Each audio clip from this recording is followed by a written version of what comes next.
Hello नमस्कार, स्वागत है हमारे YouTube channel NR current GK classes में। हम इस वीडियो में बात करेंगे railway servant and discipline and appeal rule 1968, रेल सेवक अनुशासन एवं अपील नियम 1968, जिनको शॉर्ट में डी एंड ए आर 1960 के नाम से भी जानते हैं। यहाँ पर मैं आपको टोटल 1 से 31 रूल बहुत ही आसान तरीके से समझाने वाला हूँ।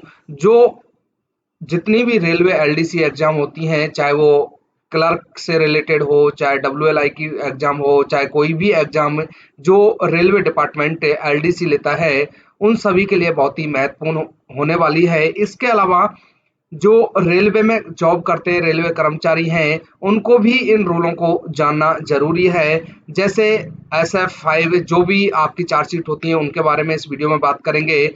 मेजर पेनल्टी, माइनर पेनल्टी क्या होती है, इसके अलावा जैसे सस्पेंड क्यों किया जाता है या उसका क्या किस हिसाब से सस्पेंड से आपको डरना नहीं है, तो ये सभी इस वीडियो में बात करने वाले हैं। तो वीडियो में बने रहिएगा, वीडियो को लाइक करें, शेयर करें और चैनल पर नए हैं तो चैनल को सब्सक्राइब करके बेल आइकन प्रेस करें। शुरू करते हैं। दोस्तों ये देखिए, मैं यहाँ पर दोस्तों रेल सेवक अनुशासन एवं अपील नियम 1968 की एक बहुत ही जबरदस्त पीडीएफ लेकर आया हूँ। इस पीडीएफ की जो आपको कॉपी है वो मिल जाएगी मेरे टेलीग्राम चैनल पर, जिसकी लिंक मैंने डिस्क्रिप्शन बॉक्स में दी हुई है। लिंक पर जैसे ही आप क्लिक करेंगे टेलीग्राम पर पहुंच जाएंगे और पहुंचने पर दोस्तों आपको ये पीडीएफ उपलब्ध हो जाएगी। यहाँ पर दोस्तों railway service discipline and appeal rule 1968, जिसको शॉर्ट में डी एंड ए आर 1968 या डी एंड आर रूल के नाम से दोस्तों इसको जाना जाता है।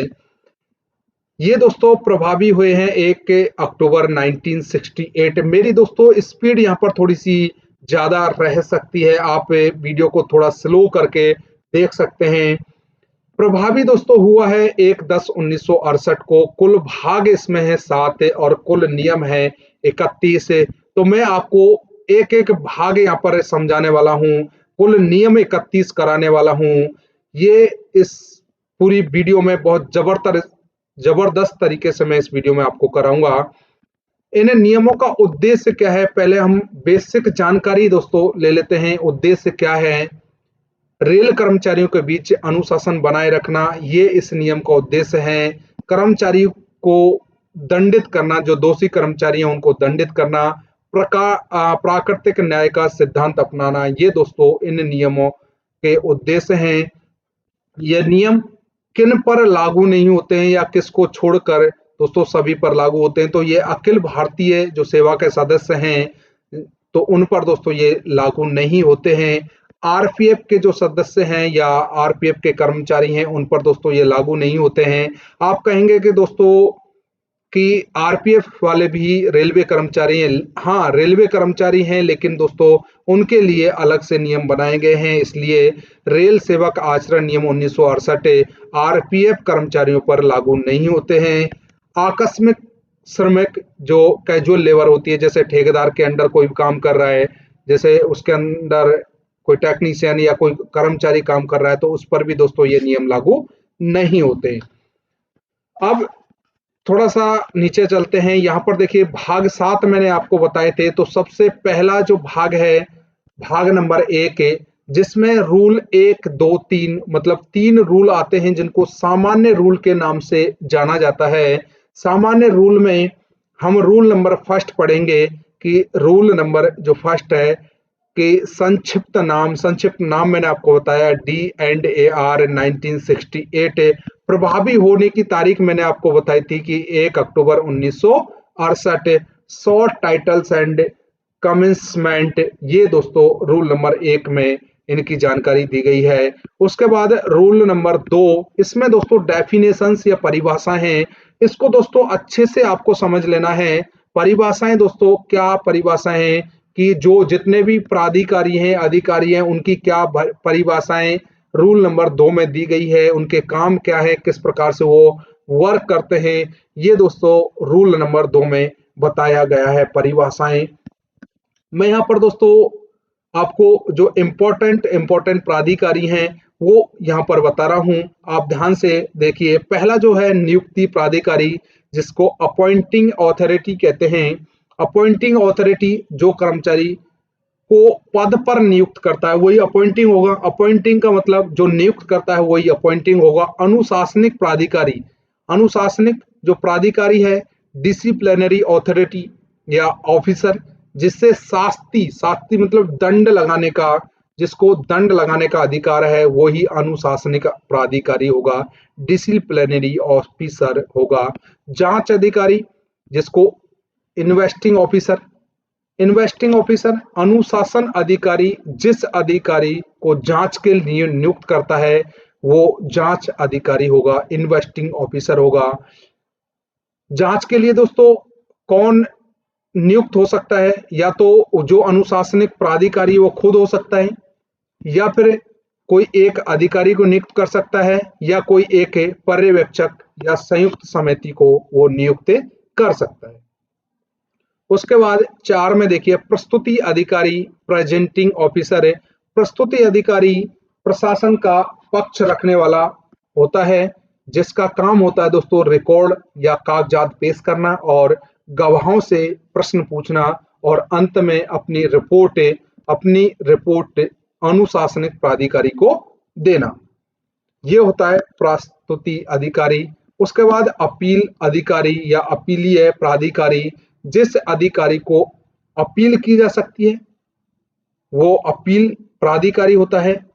अपील जो प्राधिकारी है, अपीलीय प्राधिकारी है, वो शास्ति देने वाले जो अधिकारी है, अनुशासनिक जो अधिकारी है, इसके अधीन कार्य करता है, मतलब ये इसके अधीन ये काम करता है।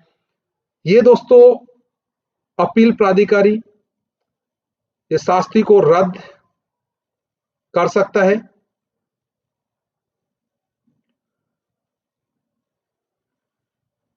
अपील प्राधिकारी शास्ति को रद्द कर सकता है, शास्ति को लगा सकता है। मैंने यहाँ पर दोस्तों आपको बताया कि अपील प्राधिकारी के अंडर दोस्तों अनुशासनिक अधिकारी काम करता है। अनुशासनिक जो अधिकारी है वो अपील प्राधिकारी के सामने मतलब अंडर काम करता है, उसके अंडर ये काम करता है। तो अपील प्राधिकारी यहाँ पर क्या हो गया, बड़ा हो गया है। उसके बाद पुनर्रिविजन या रिविजन अथॉरिटी, अपील के निर्णय के जो आपने अपील की है, अपील के निर्णय के बाद अगला आवेदन रिवीजन प्राधिकारी को दे सकते हैं। ये दोस्तों कनिष्ठ प्रशासनिक ग्रेड से नीचे के अधिकारी नहीं हो सकते। इनको भी दोस्तों शास्ति को रद्द करने या कम करने या ज्यादा करने का अधिकार होता है पुनर्रिविजन या रिवीजन अधिकारी। उसके बाद आते हैं बचाव सलाहकार। बचाव सलाहकार में दोस्तों ये आरोपित जो कर्मचारी है उसको सहायता करने के लिए होते हैं। जांच जो अधिकारी है इसको दोस्तों 20 दिन के अंदर अंदर दोस्तों नामित कर देना चाहिए। ये दोस्तों कोई फीस नहीं ले सकते। ये कोई यूनियन के पदाधिकारी हो सकते हैं या सेवानिवृत्त कर्मचारी भी दोस्तों बचाव सलाहकार हो सकते हैं। उसके बाद दोस्तों निलंबन आता है। निलंबन आपको समझना है कि निलंबन यहाँ पर कोई कोई शास्ति नहीं है, कोई दंड नहीं है।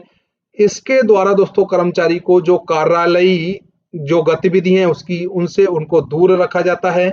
निलंबन लोक हित में किया जाने वाला कार्य है।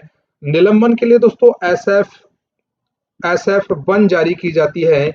निलंबन के लिए SF 1 जारी की जाती है। निलंबन दोस्तों 2 प्रकार के होते हैं। एक तो तत्काल प्रभाव से निलंबित करना जिसमें SF 1 जारी की जाती है। एक दूसरा होता है दोस्तों SF 2 जिसमें जारी होती है SF 2 और वो होता है भूतकालीन प्रभाव से, जिसको माना गया निलंबन डीम्ड सस्पेंशन बोला जाता है।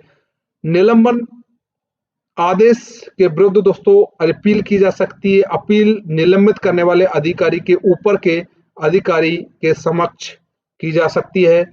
इसकी जो समय सीमा होती है 45 दिन की समय सीमा होती है। निलंबन के दौरान दोस्तों 50% निर्वाह भत्ता मिलता है और निलंबन के दौरान बहुत सारी कटौतियां की जाती हैं, जैसे HRA की कटौती, लाइट की कटौती, पानी की कटौती, या कोई आपने ऋण ले रखा है तो उसकी कटौती, और या कोई अग्रिम आपने ले रखा है तो उसकी वसूली की जाती है। निलंबन निलंबन दोस्तों एक बहुत बड़ा टॉपिक है। इस पर आप 1 घंटे तक भी दोस्तों आप वीडियो बना सकते हैं, 1 घंटे तक भी बोल सकते हैं। यहाँ मैंने शॉर्ट में निलंबन को आपको समझा दिया है, निलंबन या सस्पेंशन। अगला है चेतावनी। चेतावनी यह कोई दोस्तों दंड नहीं है, जैसे निलंबन है उसी प्रकार से यह भी कोई दंड नहीं है। ये केवल दोस्तों प्रशासनिक प्रक्रिया है जिसमें कर्मचारी से स्पष्टीकरण मांगा जाता है। स्पष्टीकरण दोस्तों लिखित में भी मांगा जा सकता है और मौखिक भी मांगा जा सकता है। यदि दोस्तों लिखित में स्पष्टीकरण मांगा है, लिखित में आपसे दोस्तों जवाब मांगा है, और लिखित में ही दोस्तों अगर उसने आपसे चेतावनी दी है तो उसका सर्विस रिकॉर्ड में उसको दर्ज किया जाता है। अगला आता है चार्जशीट। चार्जशीट दोस्तों यह एक विभागीय ज्ञापन होता है जो कर्मचारी को उसके गलत कार्य के लिए दिया जाता है।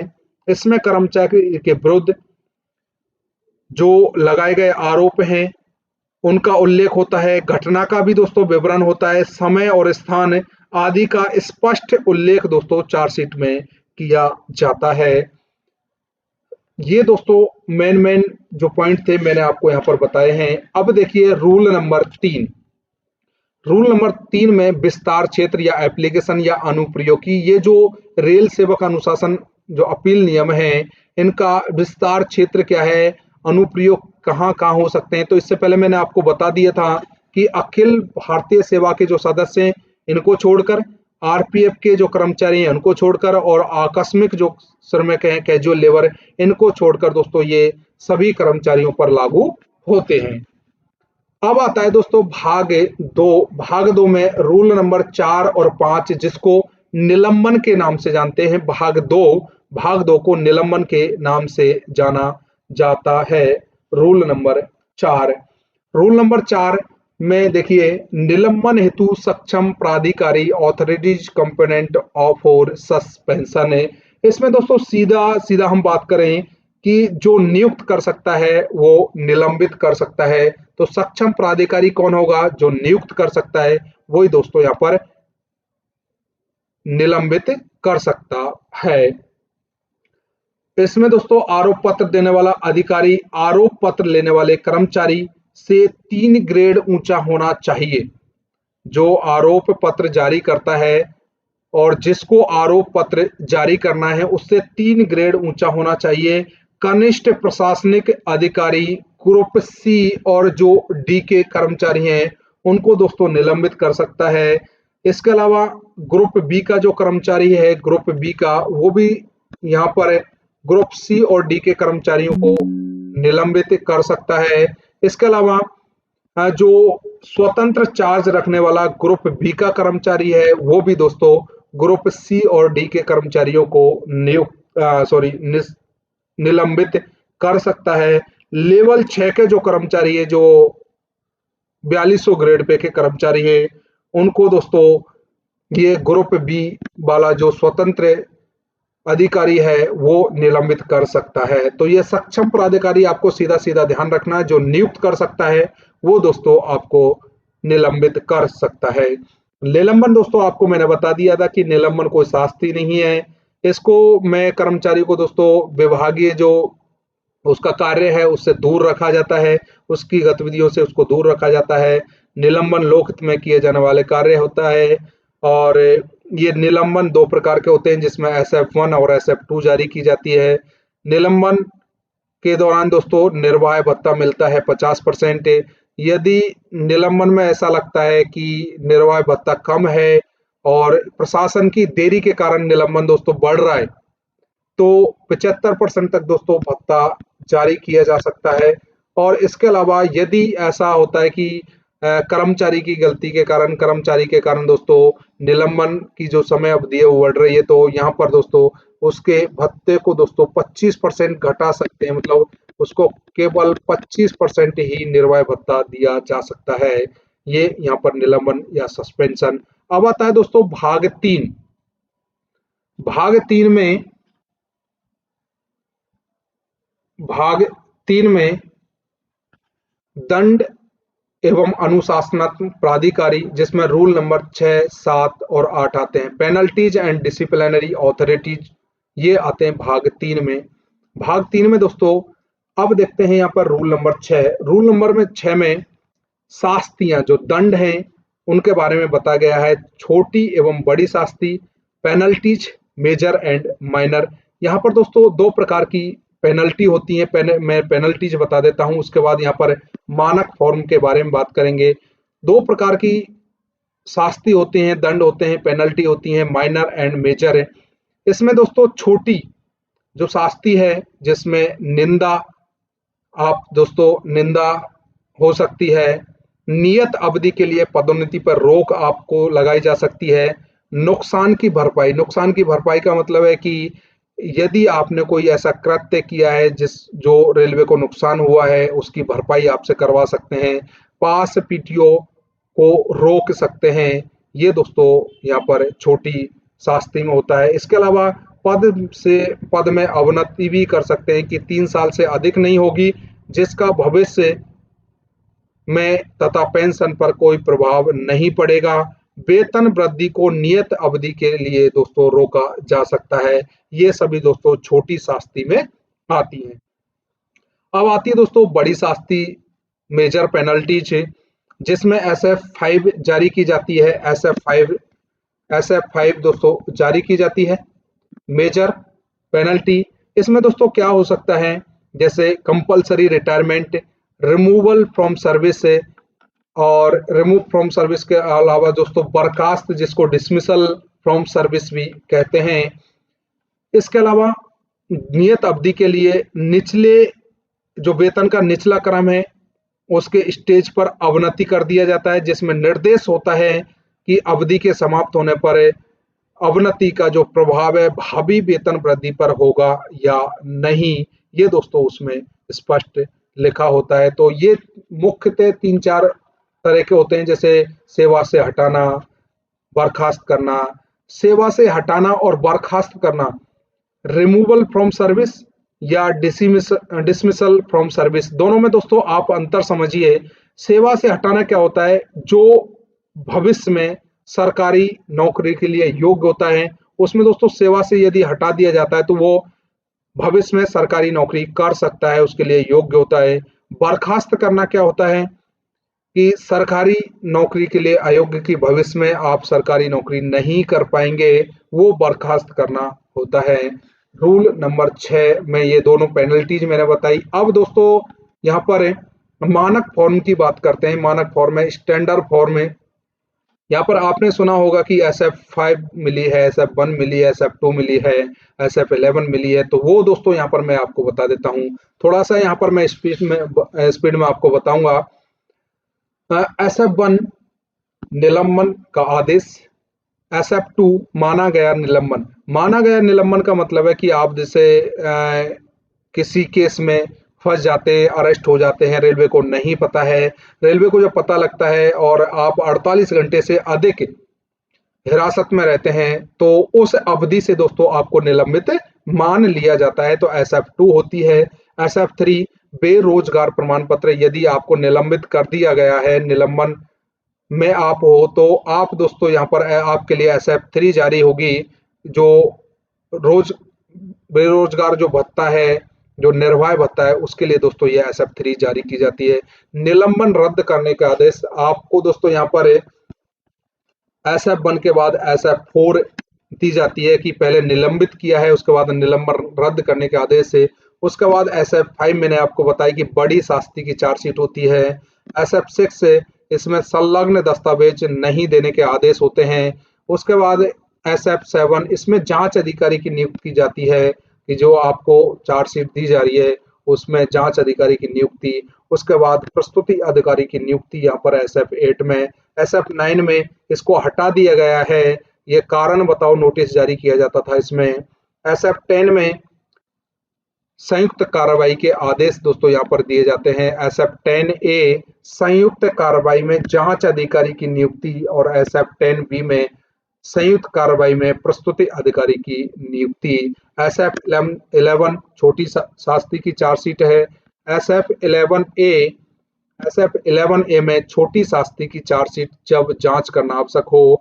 SF 11B इसमें बड़ी शास्ति की छोटी शास्ति अध्यारोपित करने हेतु। SF 12 में ज्ञापन जहां नियम 14(1) के तहत कार्रवाई प्रस्तावित हो तो SF 12 जारी की जाती है। SF 13 ये सेवानिवृत्त रेल कर्मचारी के विरुद्ध कार्रवाई के लिए राष्ट्रपति से परमिशन मांगी जाती है। SF 13 SF 14 ये कई बार परीक्षाओं में पूछा गया है कि सेवानिवृत्त रेल कर्मचारियों के लिए जो चार्जशीट दी जाती है तो कौन सी चार्जशीट होती है, तो SF 14 वो होती है। तो ये दोस्तों मानक फॉर्म 14 तक मैंने आपको बताए। अब रूल नंबर 7 ये मैंने आपको पहले बता चुका हूं, अनुशासनिक प्राधिकारी डिसिप्लिनरी अथॉरिटीज।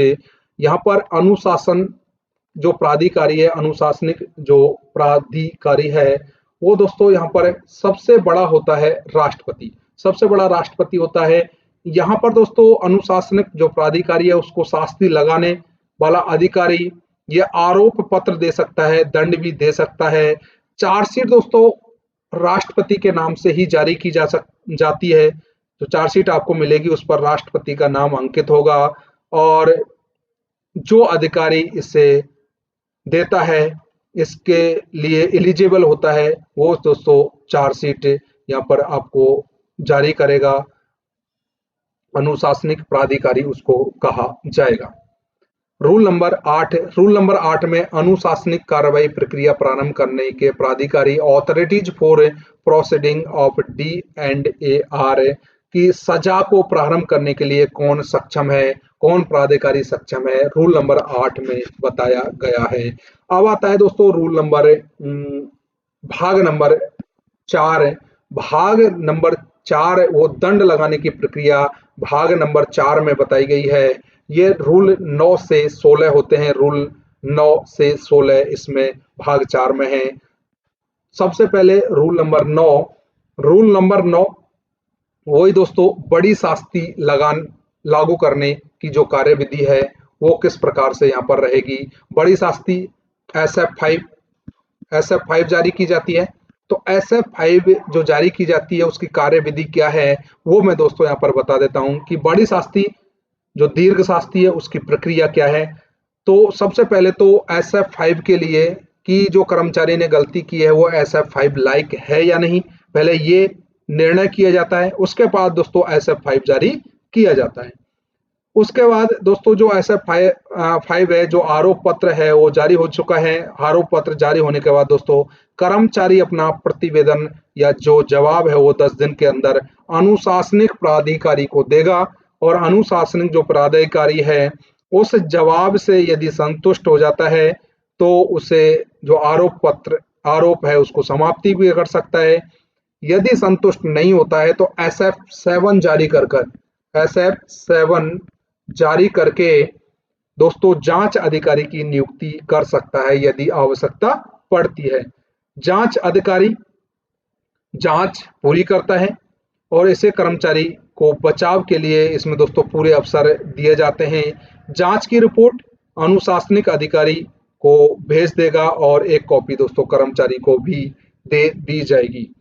ये दोस्तों इसमें होता है बड़ी शास्ति की जो कार्यविधि है उसमें ये इस प्रकार से होता है कि सबसे पहले आरोप पत्र जारी किया जाएगा। आरोप पत्र जारी करने के बाद दोस्तों जवाब देगा कर्मचारी 10 दिन के अंतर्गत। जवाब से यदि कर्मचारी जो अधिकारी है वो संतुष्ट हो जाता है तो उसका जो आरोप है उसको समाप्त कर देगा, खत्म कर देगा। यदि संतुष्ट नहीं होता है और आवश्यकता पड़ती है कि जांच अधिकारी की नियुक्त करना है तो SF 7 जारी करके जांच अधिकारी की नियुक्ति कर देगा।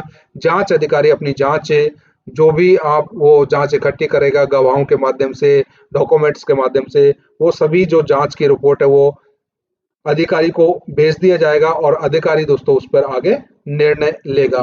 निर्णय में दोस्तों उसके बाद रूल नंबर 10 से जांच रिपोर्ट पर कार्रवाई होगी। उसके बाद एक्शन ऑफ इंक्वायरी रिपोर्ट है, उसमें दोस्तों जब अनुशासनिक अधिकारी जांच रिपोर्ट देखेगा, जब जांच रिपोर्ट दे दी है रूल नंबर 9 में, उसके बाद जांच रिपोर्ट पर कार्रवाई होगी कि जो जांच रिपोर्ट दी है जांच अधिकारी ने उस पर दोस्तों जो अनुशासनिक अधिकारी है वो सहमत है या नहीं। यदि असहमत है तो दोस्तों वो जो गवाहों को भी बुला सकता है और दोबारा से जांच के लिए दोस्तों आदेश दे सकता है, पुनः जांच के लिए आदेश दे सकता है।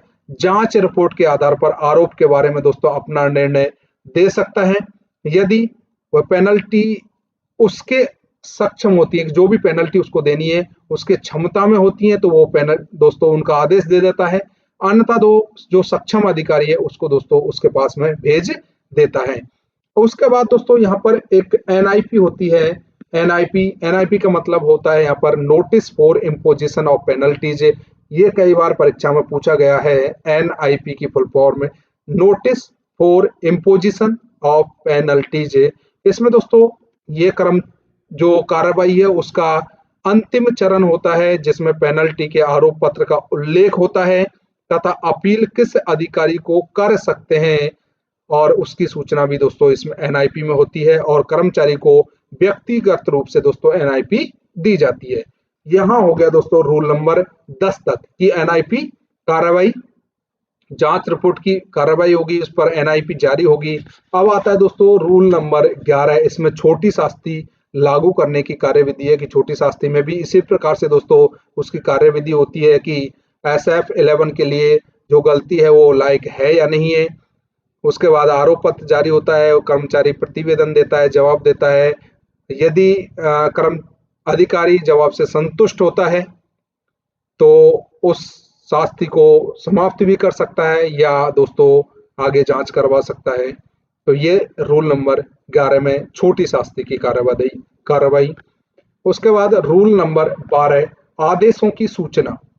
रूल नंबर 12 कि आदेशों की सूचना, कम्युनिकेशन ऑफ ऑर्डर्स, जो आदेश हैं, जो आदेश निकलेंगे, जो सूचना है वो दोस्तों कर्मचारी को पहुंचाएंगे। कम्युनिकेशन ऑफ ऑर्डर से रूल नंबर 13 में दोस्तों रूल नंबर जो 12 हैं, रूल नंबर 12 तक दोस्तों ये एक व्यक्ति के लिए पूरी प्रोसेस है। एक से अधिक व्यक्ति हैं उनके लिए दोस्तों सामूहिक जांच प्रक्रिया होती है, कॉमन प्रोसीडिंग होती है।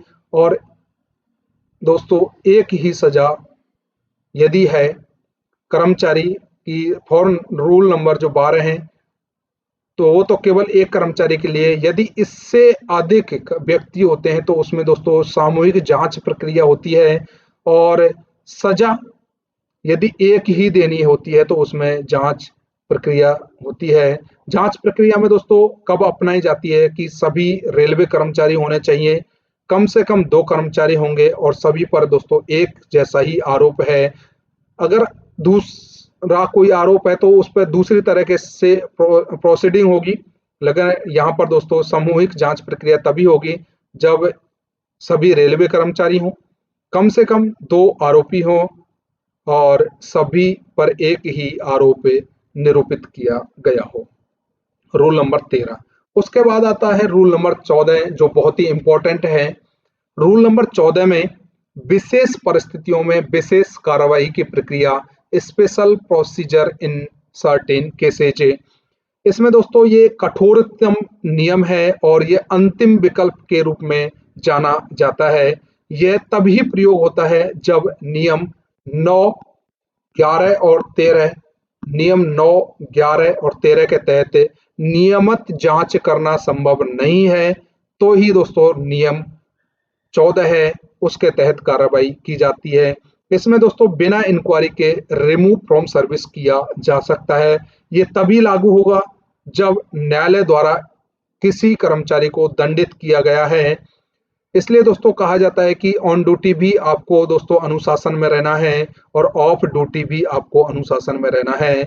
संरक्षा से संबंधित दोस्तों ये रूल नंबर 14 है। जैसे आपने देश की सुरक्षा के लिए कोई खतरा उत्पन्न किया है तो रूल नंबर 14 के तहत कार्रवाई होगी। इसमें दोस्तों बिना इंक्वायरी के आपको रिमूव फ्रॉम सर्विस किया जा सकता है। रूल नंबर 14 जो इम्पोर्टेंट है। रूल नंबर 15 प्रतिनियुक्ति पर रेल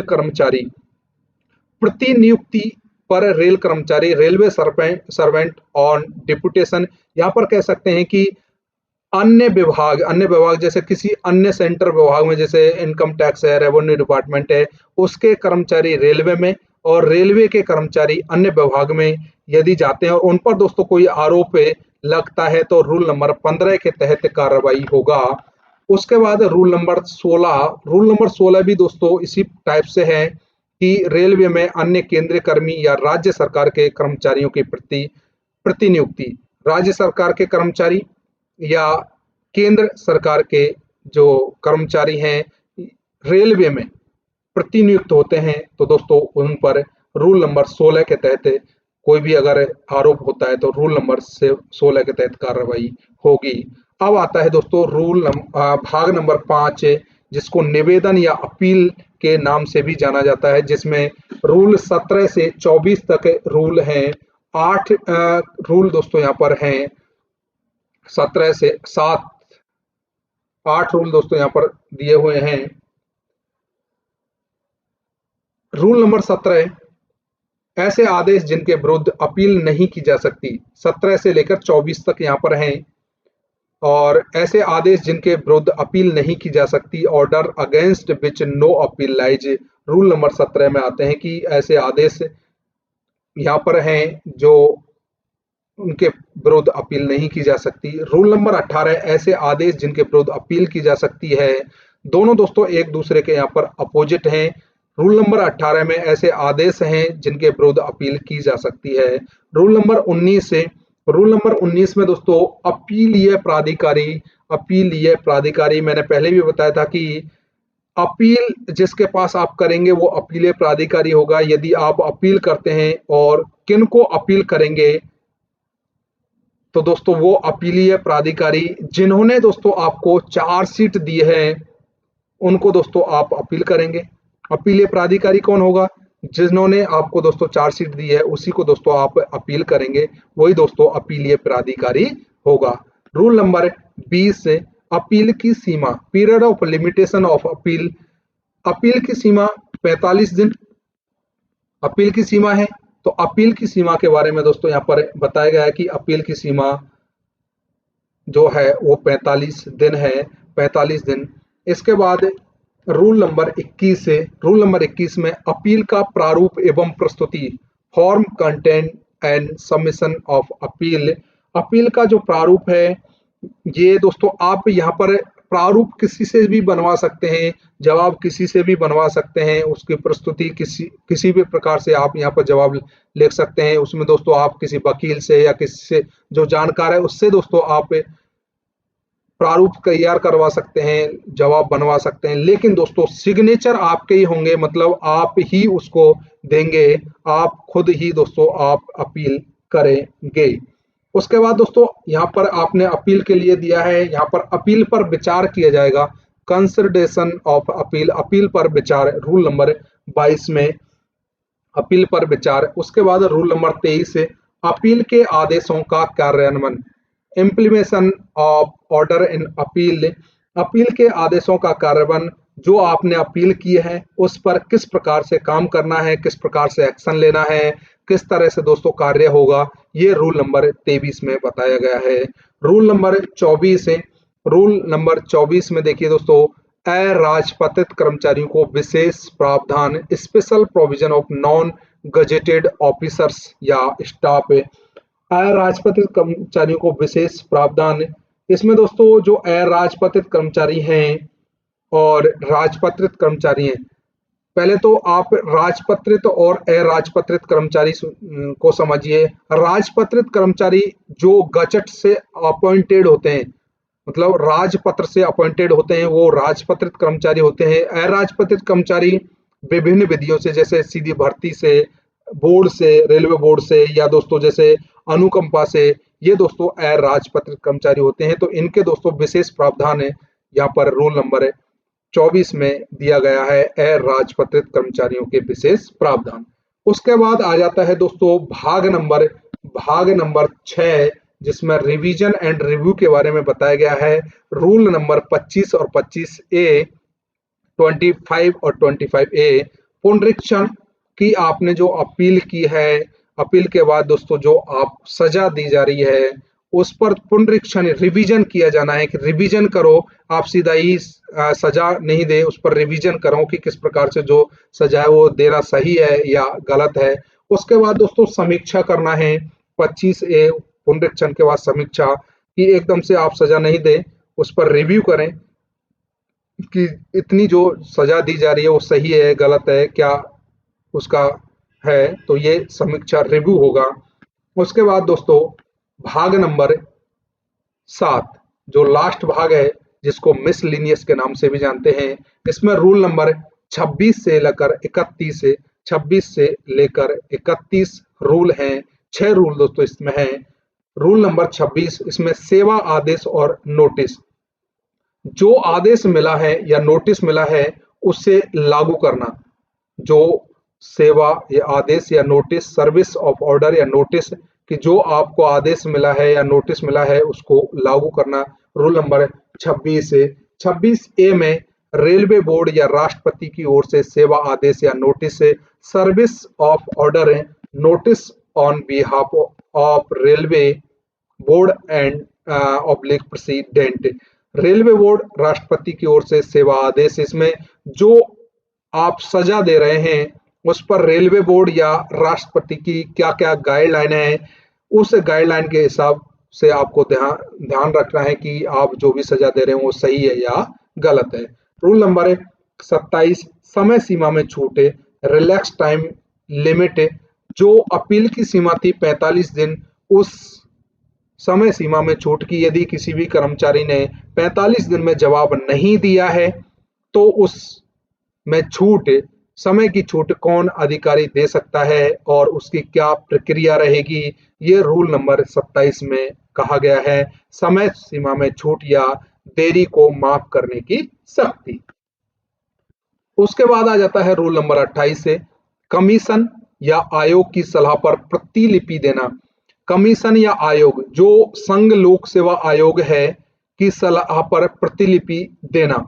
संघ लोक सेवा आयोग की क्या गाइडलाइन है सजा के तहत, और मेजर पेनल्टी में दोस्तों ये आयोग जो संघ लोक सेवा आयोग है उसकी गाइडलाइन को देखा जाएगा और उसकी प्रतिलिपि कर्मचारी को दी जाएगी। मेजर पेनल्टी जब होगी दोस्तों, संघ लोक सेवा आयोग की जो गाइडलाइन है उसको प्रति कर्मचारी को देनी होगी। रूल नंबर 28 में। रूल नंबर 29 से री अपील एवं सेविंग। अपील के बाद आपने दोस्तों अपील कर दी है 40 डेज में, उसके बाद आपको दोस्तों सजा सुनाई गई है, आपको क्या सजा दी है, उसके खिलाफ दोस्तों आप री अपील कर सकते हैं। रूल नंबर 29 से। रूल नंबर 29 में इसकी प्रोसेस बताई गई है।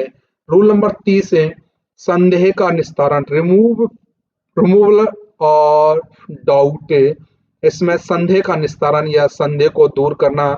यदि दोस्तों आपको लग रहा है कि जो मुझे सजा दी गई है वो गलत तरीके से दी है या गलत सजा है या जितनी मुझे मिलनी चाहिए थी उससे ज्यादा है, तो आप दोस्तों संदेह का निस्तारण रूल नंबर 30 के तहत कर सकते हैं। रूल नंबर 30 में इस प्रकार से बताया गया है। रूल नंबर 31 से राष्ट्रपति को याचिका प्रस्तुत करने का अधिकार, right to submit petition to president. कर्मचारी को राष्ट्रपति को याचिका प्रस्तुत करने का अधिकार है और किस प्रकार से दोस्तों आप याचिका प्रस्तुत कर सकते हैं, रूल नंबर 31 में बताया गया है। तो दोस्तों इस प्रकार से ये रूल टोटल 31 टोटल भाग 7 1/10/1968 को ये प्रभावी हुए। ये वीडियो दोस्तों मैंने आपको कंप्लीट कराई है, बहुत अच्छी तरीके से मैंने यहाँ पर दोस्तों आपको समझाया है। इसकी पीडीएफ के लिए मैंने आपको बता दिया है कि पीडीएफ कहाँ मिलने वाली है, टेलीग्राम पर मिलेगी, जिसकी लिंक मैं डिस्क्रिप्शन में बॉक्स में देता हूँ।